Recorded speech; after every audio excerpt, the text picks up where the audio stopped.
everyone, I am Matt Williamson. Maybe you heard the Steelers have a new quarterback. It's Russell Wilson, a potential Hall of Fame guy.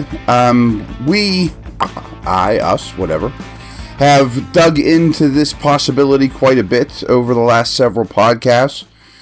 I definitely think the best part of it is the finances. But I've also done some more homework last night of numbers I found on the internet. I mean, overall, I think it's worth the risk. Don't get me wrong. So it's a 1 year, $1.2 million contract. That's the veteran minimum.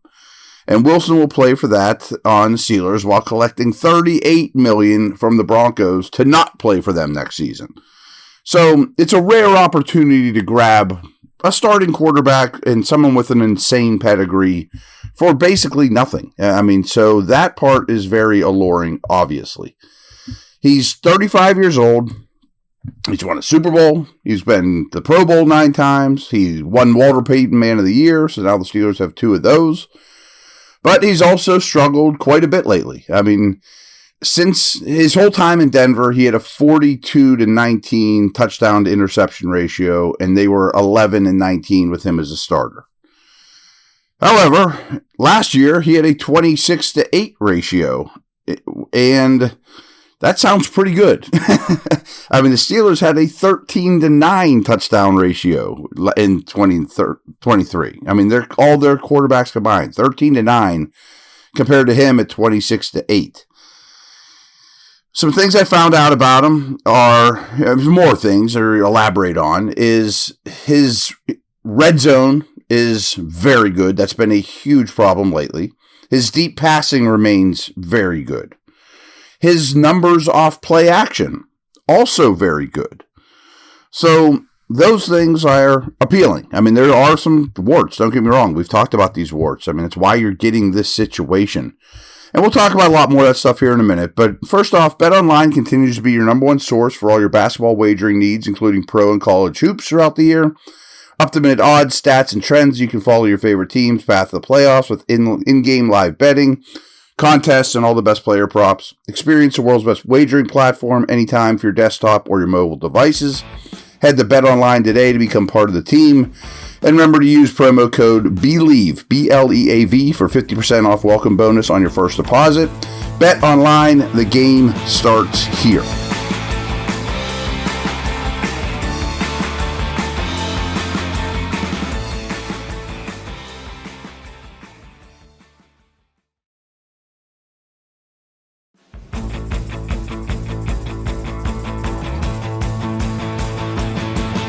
Now, operating under the assumption, which I think is fair, that they weren't in the Kirk Cousins sweepstakes and certainly weren't in the Baker Mayfield sweepstakes, who re-signed with Tampa as well.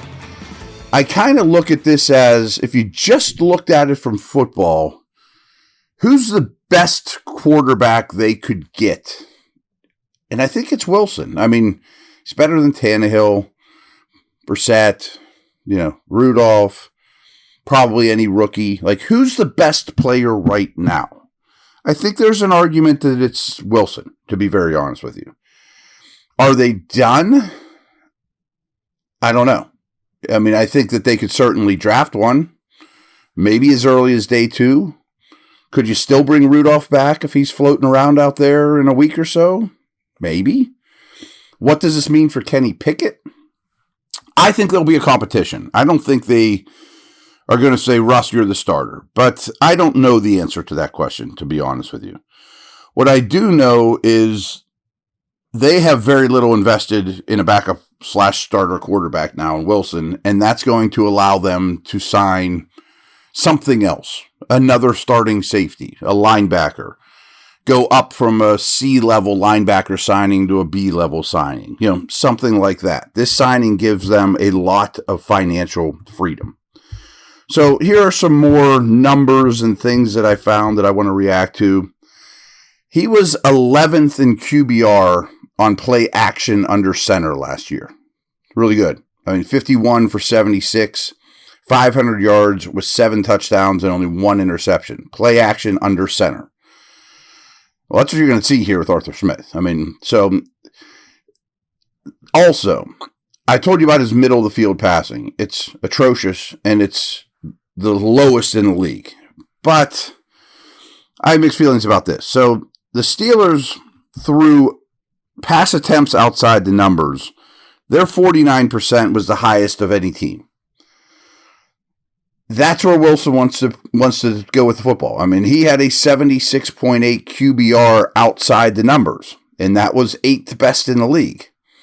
He had 17 touchdown passes against 3 picks outside the numbers.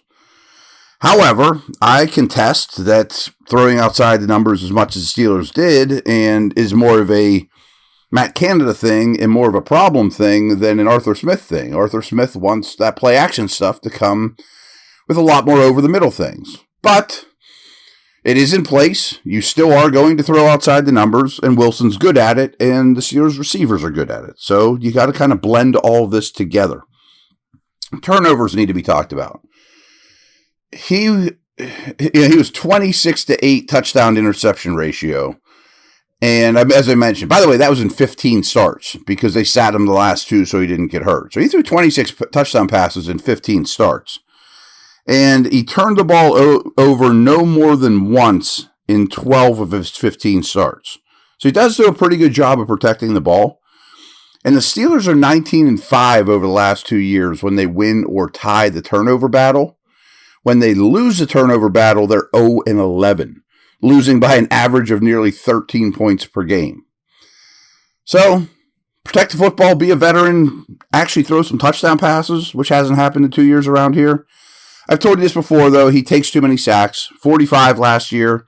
That's a problem. And it has been his whole career. He's often, always near the top of the league, basically, in time to throw, in terms of near the longest in the league.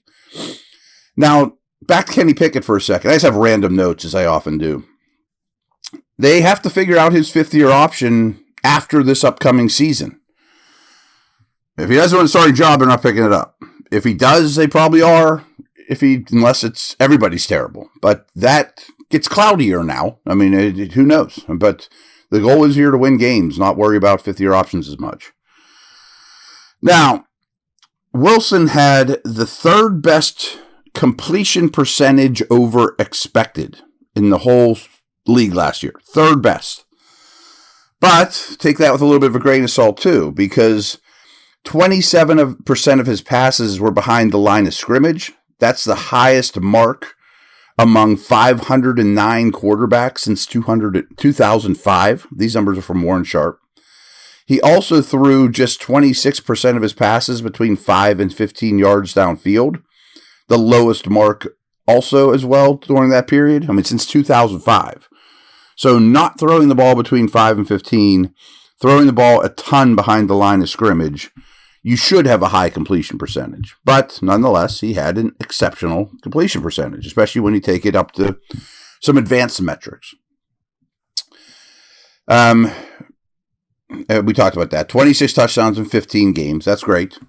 So his EPA per drop back last year, which I think is the best measure of quarterback play, pretty close, was 18th last year.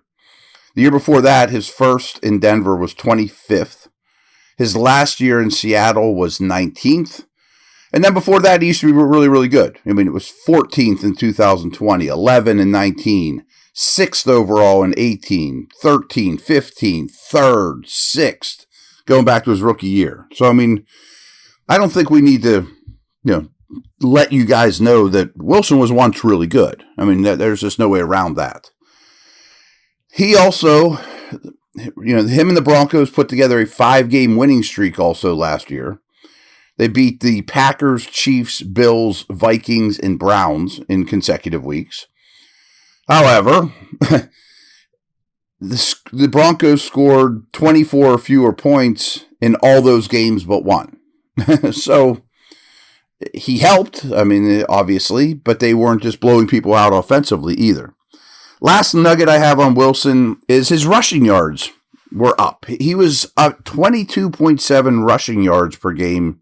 That was his highest mark since 2020. So he did run more. I do think they will have some design quarterback movement for sure. That's happening no matter what. And runs, no matter who the quarterback is. Both these guys are adequate to good runners. So that's more news on Wilson. I mean, you can go back and listen to some of my other podcasts about him. I kind of was leaning not towards doing it. The more that I have worked on it today, the more I like it, especially because it costs nothing. I don't know if they're done or not. I don't know how they'll handle the starting situation going into camp. But there's that. Totally, not unrelated, but free agency is flying along here. 3 centers have already been scooped up off the heap already before free agency really broke. Kind of got underreported, but Mitch Morse visited the Steelers, I think the same day or right before Wilson did.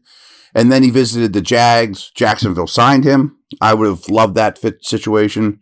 The Raiders retained James, their starting center, who's ready to hit free agency. And Glasgow, he's a guard or center for the Lions. It was also retained by Detroit. So those are 3 more names that won't be on the open market at center, where I think the Steelers should be, certainly in the market for free agents. So lots happened. I'll be updating you with stuff best I can here as the week goes on. Over and out.